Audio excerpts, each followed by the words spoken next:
What's going on, guys? Just wanted to make a video today about retro gaming consoles, specifically FPGA systems.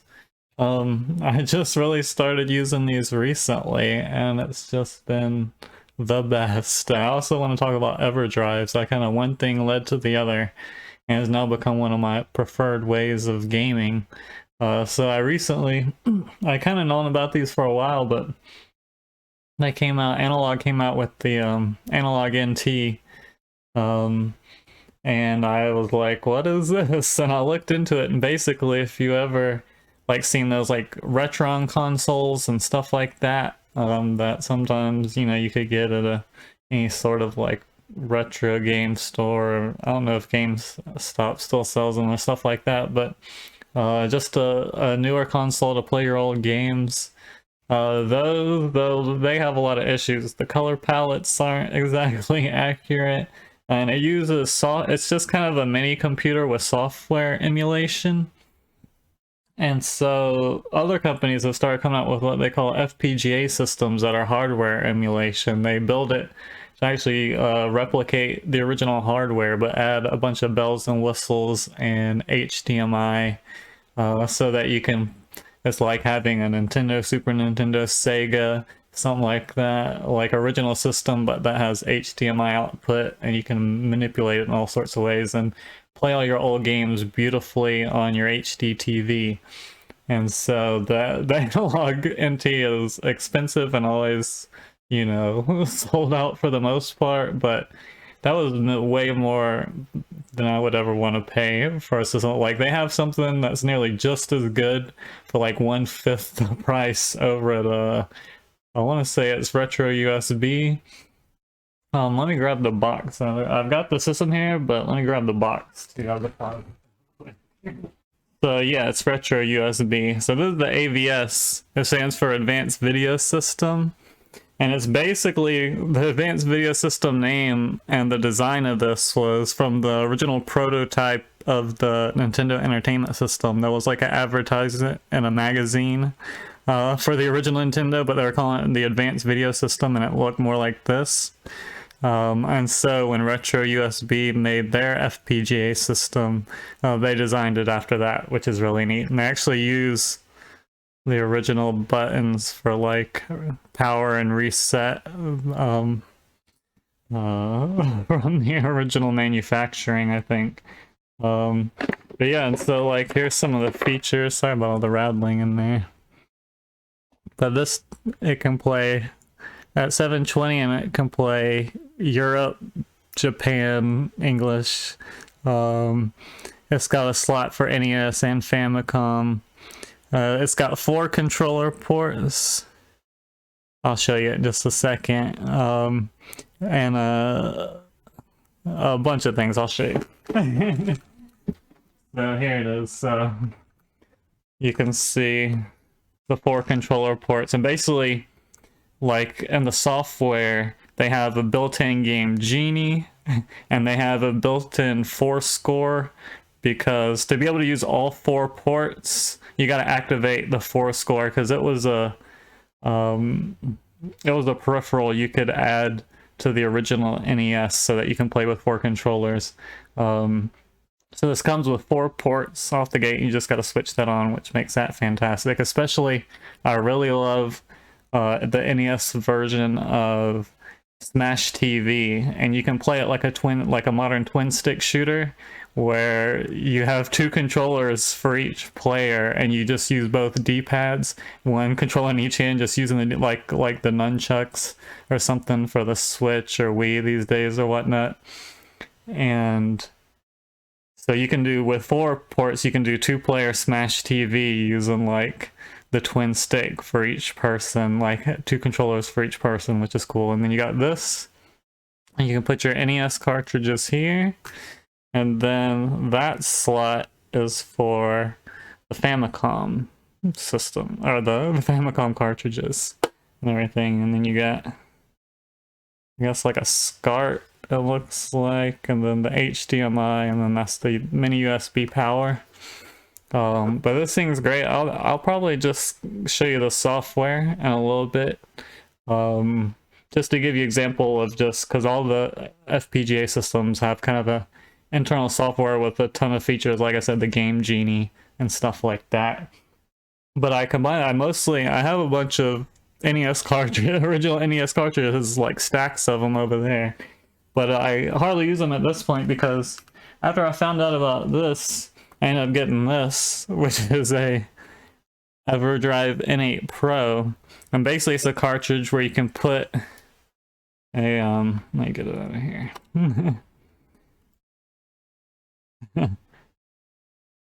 So you can put this, you can fill up this card with all your ROMs. I pretty much have every NES and Famicom game on here, and I can put it, you know, in here. I'll put it back in. Like there's a micro USB, hold on, to update the software on this, because this also has some pretty cool software. And then there's the other slot to put your chip. And so I'm getting all smudgy. And so this is amazing. So you can have every game on here and have it on your system and just have it, and anytime just boot it up and play any NES game in glorious HD. It's wonderful. And so these are usually just as expensive as these and everything. This is probably one of the cheapest FPGA systems, and it's one of the best. So check out RetroUSB website if you're interested in this. And I've been getting these from Stone Age Gamer. I got this one, and I just got another one for the Super Nintendo. I've got to update the software, but it uses the same kind of, got the same kind of features and everything. And basically these also have built-in Game Genies, save states, all sorts of stuff. Just fantastic. So you've got double the crazy amount of features and software when you combine these with the FPGA systems. It's just you're pretty much unlimited to do whatever you want. Like as soon as you like bring up a game, especially in the like with the AVS system, if I'm not using an Everdrive and I just put in an actual cart and you go to the Game Genie, like all the codes will just come up and you can choose which ones to turn on and off. It's really cool. You don't have to like go look up the Game Genie codes and put them into the Game Genie. They're already built in, so as soon as you insert the cartridge, they all pop up and you can pick which ones that you want to use. So today, shout out to Mad Little Pixel. He gave the heads up that Analog was doing another run of the Super NT, and the NES and the Super NES, I flip-flop back and forth, which is my favorite console of all time. A lot of time it's the Super Nintendo, and I've really been wanting to get like a FPGA SNES. My favorite game of all time is Chrono Trigger, and I'm just super excited to play that on this system and on the Everdrive and everything like that. But I'm gonna do an unboxing. It just came in today, and so we're gonna check this out. See what we got in here, because I'm super stoked. Got my chef knife from work. All right.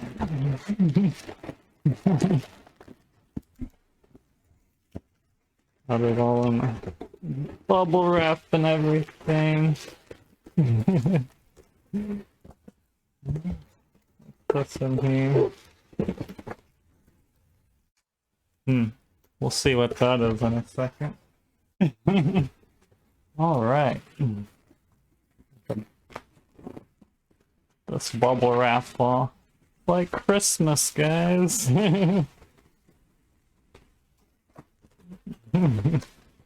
Okay, that's a neat. It just comes in just a solid black box, Very classy. What is that? It says kind of what the features are on there, because it even comes, yeah, with some kind of games programmed on it, like Super Turrican. It comes with USB cable, HDMI, power supply, all that kind of stuff. So let's get in here. Where'd that chef knife go? Go. Oh, I was gonna like open up one of my Master Replica's lightsaber black boxes. Actually, it was like I got like a big thing of expensive jewelry. It's like, will you marry me? It's like someone had this and like opened it and I was like, will you marry me? And there's like a HD Super Nintendo inside. I'd be like, hell yeah. Alright. That's cool. We got a little stuff in there. Yeah, here we go. I got the one designed on the American release.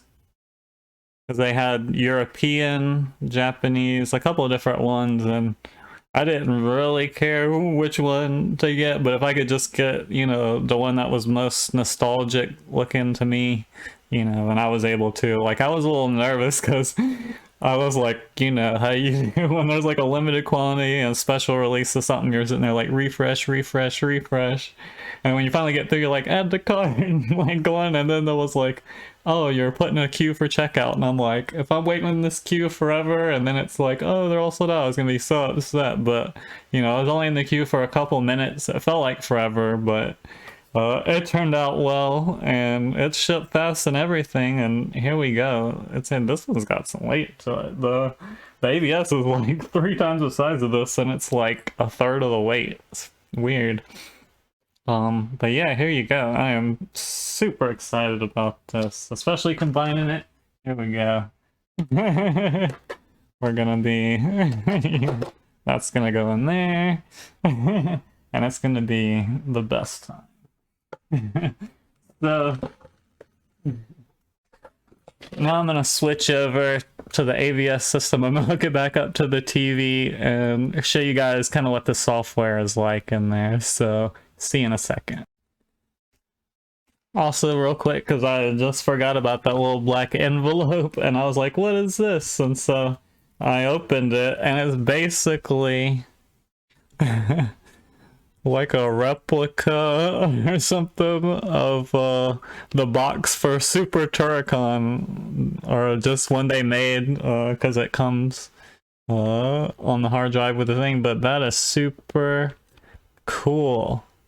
That's a neat little like addition they just threw in there. So thanks, Analog. That's really neat. So back to the AVS menu. See you in a sec.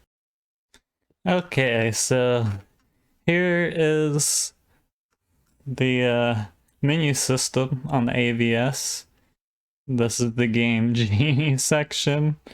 You see it's tripping out because of the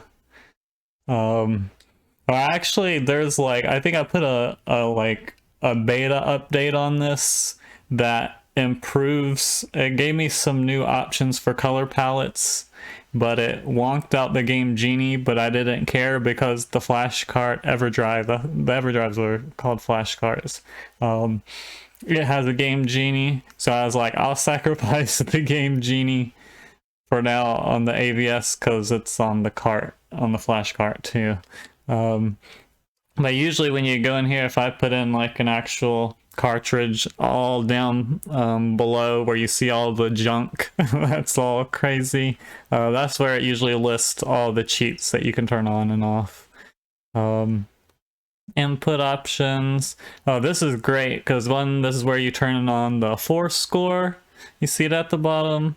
And then one of the best things about it is also you can make any of the like A or B turbo buttons, and so that's fantastic for playing something like 1943 on the NES or any kind of, you know, shmup type game.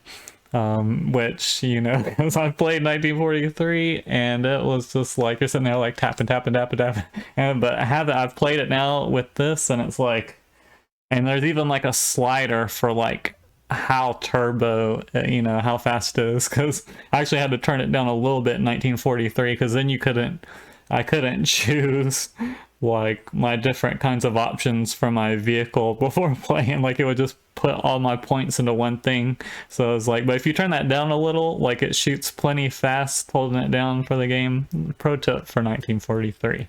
But that's that option.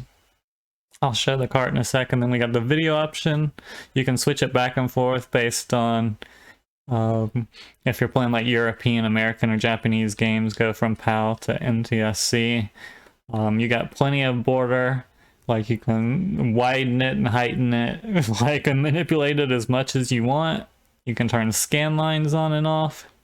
Left side hide on this is basically in the 4/3 aspect ratio of NES games on the left hand like side, because it was like off the screen of CRT TVs, you couldn't see it. There was all this kind of like junk. So when you play on like a widescreen TV, you got the 4/3 of the game, and then you can see the junk too. And this actually cuts it off, so it looks beautiful.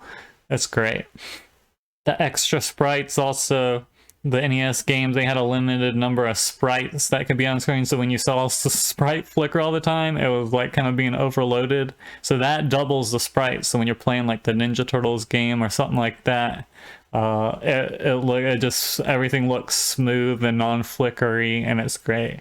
It says sometimes it can make some games wonky, but I haven't really run into that using it. The EXP volume has something to do with extra channels on certain games, but here is where you can do different palettes, because there's no specific palette from the NES that's hard to explain. So there's a bunch of different palettes, and people kind of choose based on how they remember the game, like what palette they want that makes it more nostalgic or makes it the most accurate to what they remember or think it's supposed to look like. And I think smooth, like on the AVS, is like one of the best color palettes. I think that's why I kind of upgraded the firmware to a like 3.0 beta or something like that. That lonked out the Game Genie so that I could get this color palette, if I remember correctly. And then interpolation helps just smooth out, you know, some of the side scrolling, the frame rate, it works smooth, but some of them, you know, are a little like jank with the side scrolling, and so the frame interpolation helps smooth all of that out. And then we'll go into the flash cart. I'll show you what it's like inside the Everdrive. So you can see I have these are like, the top is Famicom Disk System, and then I got a folder broken up for all the NES games. I think I can fit only like around 1,000 in each folder on this flash cart. We'll go down to like Vim's way, because there's no doubles. This is my folder of like no doubles of games. And we'll go to, what was I talking about earlier? Smash TV. We'll bring that up real quick to use as an example. Find it. Here we go. Smash TV. Okay, so select start and start. Select only. This is where you can go into the cheats, the ROM info, all this kind of stuff. Let's just go in and start. And then you can set up buttons, and let's see what's mine. Is it like select and okay, it was like starting up on the D-pad, and this is where you can save and load your save states. And on this one you can have up to like 99 slots for save states per each game, so that's insane. You can just bring this up at any time to reset, exit, save, load. Good stuff. Smash TV. So here we go. Got the two controllers. This is how you know, holding. You got one controller and you're using the D-pad. So we're gonna do that for a second. You know, we got it brought up, like why won't we play it? So you pick one player, two controllers. We're gonna play some Arnold Schwarzenegger's The Running Man, the game. Alright. I'm just gonna play for a minute, but so y'all can see like how beautiful this is. Even though I'm not recording this one in 2K. Okay, hold on. Gotta get used to this. Okay. Hold on. There we go. I just have it in my hands in a weird way.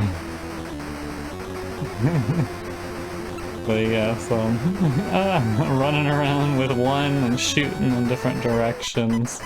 I mean, it's a little clunky compared to like playing twin stick shooters now with like the sticks instead of like 2 D-pads, but I mean, I'll take it, you know. For its time, like, this is dope. What I just... Okay, I don't know what that was. We're gonna go to the exit. So cool. That's scrolling really smooth too, look at that. Click power up! So there's the game show host. Oh, I collect them while... Oh shit. Okay. Look at that gold! I like gold! Rezzy, give me it! And yeah, you can play 2 players, like I said, with it. Oh, there we go. You know, that's just me messing around now. Like, I'd have to get warmed up with that one, get used to the controls, but I hope you guys enjoyed this. You know, I hope this maybe helps someone, because this has become like my new favorite way to play like some old school games like Nintendo Super. It's almost like having a mini console with the HDMI output to your TV that they've been coming out with, except with every single game for that console ever made on it. So you should definitely look this stuff up and see if it's something you're interested in, cause it's a good time. So thanks for checking out the video, and I'll talk to you guys again soon.